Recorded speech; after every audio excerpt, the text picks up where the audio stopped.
मैं इस समय झाबुआ जिले के पेटलावद के पास लाड़की नदी में हूँ और यहाँ पर किसानों का जल सत्याग्रह चल रहा है। ये लोग नाराज़ हैं कि सोयाबीन की कीमतें उनको सही नहीं मिल रही है, लागत ज़्यादा है, मुनाफा न के बराबर है।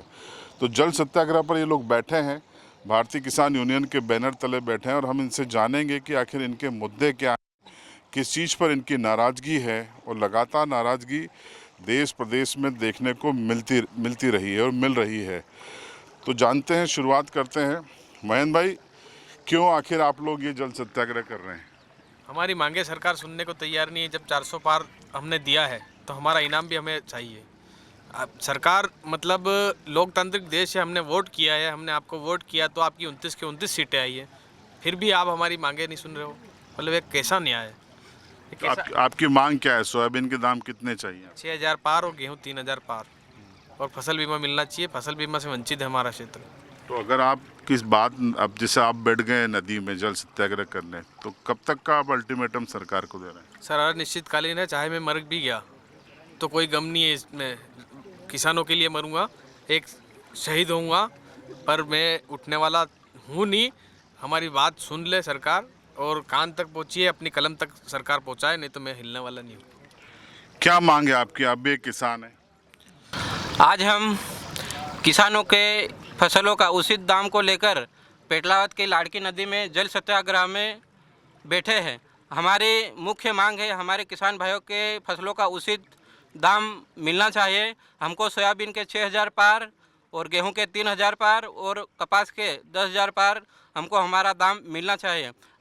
देखिए, ये एक व्यू दिखाइए, यहाँ पर महिलाएं भी मौजूद हैं इस जल सत्याग्रह में और काफ़ी किसान हैं और ये बच्चे भी बैठे हुए हैं। करीबन एक डेढ़ घंटे से ज़्यादा का वक्त हो गया है। तो जितेंद्र भाई, क्या लगता है, सरकार बात मानेगी? मानना तो पड़ेगी।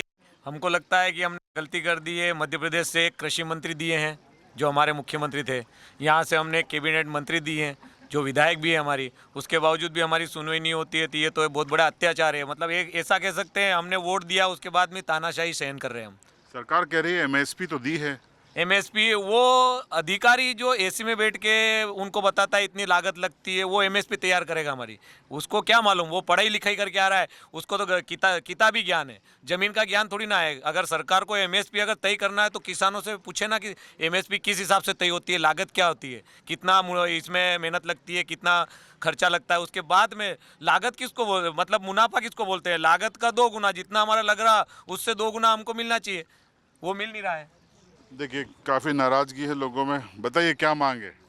किसानों की मांगे सरकार पूरी करे। कब तक खड़े रहेंगे? खड़े रहेंगे हम तो यहाँ जब तक हमारी मांगे पूरी नहीं होती हम खड़े रहेंगे। और मैं आपके माध्यम से बताना चाहता हूँ किसानों को और लोगों को भी कि ये जो स्थिति बनी है ये गवर्नमेंट की गलत नीतियों की वजह से बनी है। जैसे आयात निर्यात का जो रहता है, उसमें जैसे प्याज निर्यात हुआ था बांग्लादेश में, तो सरकार ने उस पर 40% ड्यूटी लगा दी। अब उधर से पाम ऑयल मंगा रहे तो उसको 0% में आयात कर रहे हैं। तो किसानों के सोयाबीन की स्थिति आज ये हुई है गवर्नमेंट की गलत नीतियों की वजह से हुई है। तो कहीं ना कहीं गवर्नमेंट को इस पर भी ध्यान देना चाहिए, उनको और किसानों की समस्याओं को समझना चाहिए। अब ये कह रहे हैं किसानों के हक में फैसले नहीं हो रहे हैं। हाँ। दादा, क्या नाम है आपका? मेरा नंदराम पाटीदार है सर। क्या मांग है आपकी? मांगे सोयाबीन 6000 पार होना चाहिए सर। हम बहुत कब से इंतजार कर रहे हैं, लेकिन सरकार सुन नहीं रही हमारी। सब कर्मचारी की तनख्वाह बढ़ा रही, वो बढ़ा रही, सब बढ़ा दिया, तेल के भाव बढ़ा दिया, सबको शक्कर का भाव बढ़ा दिया, लेकिन हमारा सोयाबीन का भाव क्यों नहीं बढ़ाया?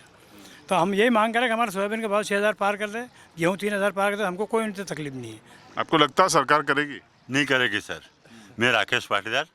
सर, सरकार सबसे बड़ी गलती हमारे किसान लोगों की है, जो हमने इनको इतनी 400 पार सीट कराने का वादा दिया था और हमने जुट गए थे, पर अपन ने देख लिया कि अब इसके बीजेपी सरकार में कोई दम नहीं है, क्योंकि जो हमने जो दिया वो हमको कुछ भी नहीं दे रही है।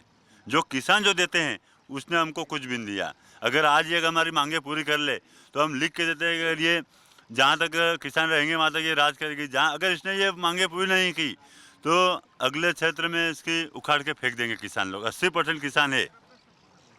देखिए, किसानों में नाराज़गी है। अब वो सीधे सियासी बयान भी दे रहे हैं, क्योंकि उनका कहना है कि उन्होंने मध्य प्रदेश में 29 की 29 सीटें दी हैं, बावजूद इसके किसानों की बात नहीं सुनी जा रही है।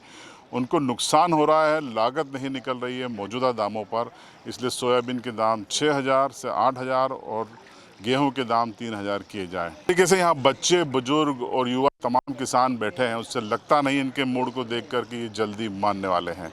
चंद्रभान सिंह भदौरिया, झाबुआ, MP तक।